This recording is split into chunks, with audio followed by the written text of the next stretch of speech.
Well, ladies and gentlemen, we finally made it. It's my top 10 movies of 2021. This is probably the latest top 10 list of all time, but I vowed to myself that I will finish this series, and this is me finishing it. So please, let's not waste any more time. I'm over this shit, I'm actually just trying to get it over with. I'm a bigger fan of this movie than I initially thought I'd be. This one's an introspective tale about love and life and one's desires and mushroom trips and bad timing and pissing in front of attractive strangers, amongst some other things. It boasts some above average direction, a sophisticated screenplay that keeps you captivated, and it's all tied together by the central performance from Renate Reinsve. Dog, I just spent like the last 10 minutes trying to learn how to pronounce that name. Shit's difficult. This movie's really good though. It's Academy Award nominated for a reason. The thing about this variety of Candyman is that the story is as interesting as it's really always been, only this time around, the direction from Nia DaCosta is also pretty damn good. And that's not to take shots at the direction from Bernard Rose, but real talk, barring a couple exceptions, this movie is better directed than whatever your favorite blockbuster of 2021 is. Straight up, Homegirl killed it, and that's the main reason I've it this high in the list. Though, the movie does have some cinematography that's way better than I anticipated, and some subtext I found to be good food for thought. This one's real nice, I'm excited to see what DaCosta does next. This movie can't be rated too highly when it only tells half of a full story, but damn, did they ever tell that half of the story extremely well. I found the screenplay to be mad interesting, and Denis Villeneuve directs his ass off. He, along with a couple of other directors like Nolan and Garland, are forcing critics and audiences alike to take science fiction films a bit more seriously. And I'm glad that's the case, as this movie is a visual marvel, what with its giant futuristic spacecrafts and equally as giant alien sandworms. It has a great cast, and again, is masterfully directed. The fact that a movie like this, with its high budget, complex source material, star-studded cast, and enormous expectations, didn't end up being a complete dumpster fire, is honestly a miracle in and of itself. If it's quality cinema you're searching for, you'll find it with the latest from PTA, or as I like to call him, Paulie Tommy Anderson-y. But real talk, if you're wondering what a good movie looks, sounds, and feels like, this is it. The direction from Anderson is top-notch, as is the usual, but the issue I, and a lot of others seem to have with this film is that the plot is super understated, to the point where it almost feels like it isn't there at all, and that can be a bit jarring. My defense of that take is simply that the film is less about the story proper, and more about the individual moments. Even then though, while you can point to a handful of scenes that are fun and rewatchable, some of the other scenes left me feeling a bit hollow, and didn't hit quite as hard as I expected them to. In general though, this one's a mixed bag that's so expertly produced that it has to claim the number 7 spot on this list. Man, do I finally get to talk about Zola? This movie is I just really like this movie, man.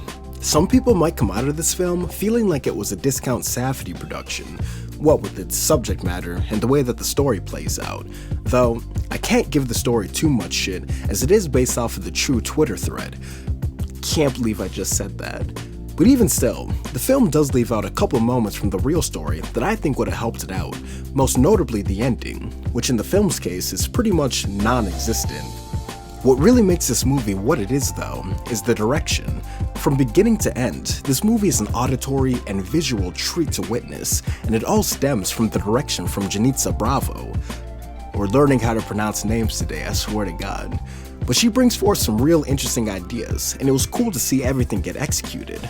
Plus, it's shot on film, and around these parts, we eat that kind of shit up for breakfast.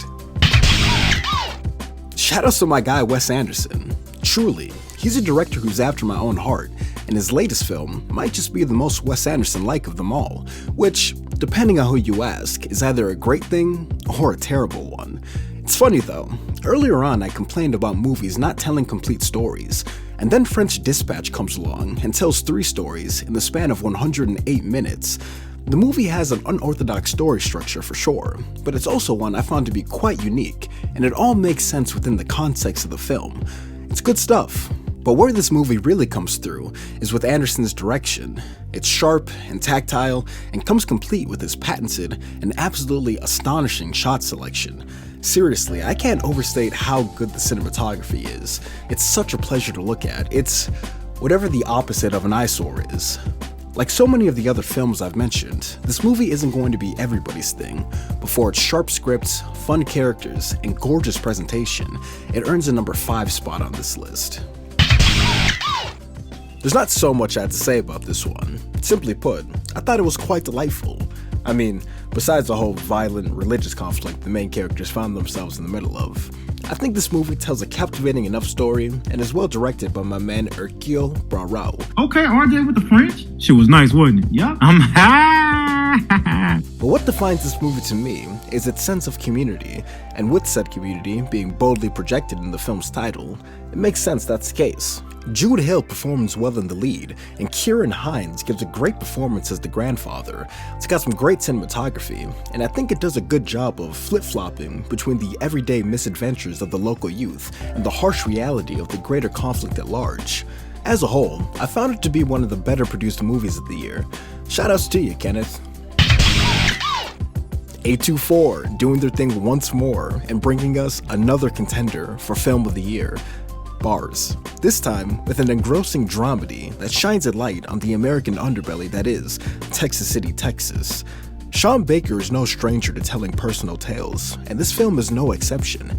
It's a damn fine character study about an eccentric individual who will do whatever it takes to get back on his feet, even if whatever it takes is highly questionable. Simon Rex is phenomenal in the lead role, and the direction and cinematography, along with the script and the film's strong sense of humor, all come together to deliver what's, in my opinion, one of the best films of the year.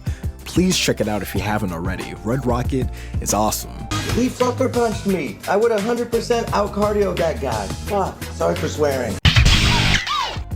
I know it feels like this movie came out hella long ago, as it was included with the films of 2020 during the 93rd Annual Academy Awards, but check the official release date once more, February 2021, so it's on the list, and quite high too, though it's 100% earned, as this movie is one of, if not the most complete films of the year. Everything is top notch, from the shot selection to the direction from Shaka King, its engrossing screenplay about the conspiracy to take down Fred Hampton and the internal struggles of the man tasked with doing so, and most importantly, the Oscar-worthy performances from the two leads, Kaluuya and Stanfield, along with a plethora of other great performances, headlined by Plemons and Fishback. Really from top to bottom, and from beginning to end, this movie covers virtually every base.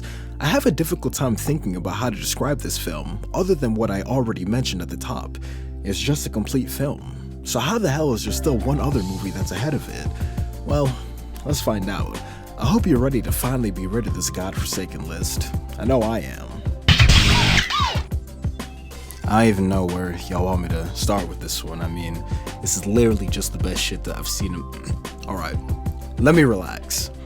In all seriousness though, it is a little difficult for me to place my finger on exactly what it is about this film that makes it, in my opinion, the best of the year. The phrase that I keep finding myself coming back to is, the film just kinda washes over you in a manner that feels almost effortless. It's reminiscent of the beauties of the natural world. Water rushing out of the apex of a waterfall, the violent explosions of an active volcano, Eric Dickerson running circles around opposing NFL defenses. Oh my god, that man could fly. Even with the story being somewhat typical, the film approaches its situations and characters with an extreme level of care and nuance. It's natural and raw, and it's truly a joy to watch. However, I think this film's greatest aspect is its handful of montages, or interviews, or excerpts, or whatever you'd like to call them. If you've seen the film, you know what I'm talking about. They look a little something like this. So, what is it again about Come On that makes you like it so much? Yeah, sure. There are these little sections that happen throughout the film where the narrations play out over a backdrop featuring some absolutely beautiful shots of the cities and the people who inhabit them, the places and communities, and really just life as a whole. they're all accompanied by some moody-ass music that allows the sequences to drive home a feeling of tranquility and affection. And while some might say the film tries to come off as artsy, I mean, it is shot in black and white. I don't see how we could consider that a bad thing.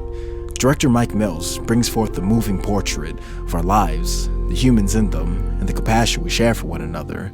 And in that regard, the film almost acts as a warm blanket or a hug from a close relative, who then leans in to remind us that life might not always look so great, but there's always hope, and we can work towards making things better. It's for those reasons that I have Come On sitting atop the list of the best movies of 2021. Have you ever thought about the future? Yeah. But whatever you plan on happening never happens. Stuff you would never think of happens. So you just have to. You have to come on. Come on, come on. Come on, come on. Come on, come on, come on. Come on, come on. Come on. Come on. No, I just really like it, man. Alrighty, that's it. That's all I got for you. So I'm real bad at recording outros. I'm gonna try to do this the fastest I can.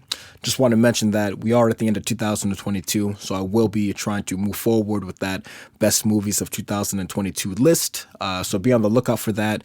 It'll be posted probably in all the places I can, Twitter, Instagram, TikTok, YouTube. The links for all those will be around. Other than that, just want to thank y'all for tuning in. We really appreciate it. I'm not sure who's watching it, but we need to do this, at least for my own sake. All right, we'll catch y'all on the flip.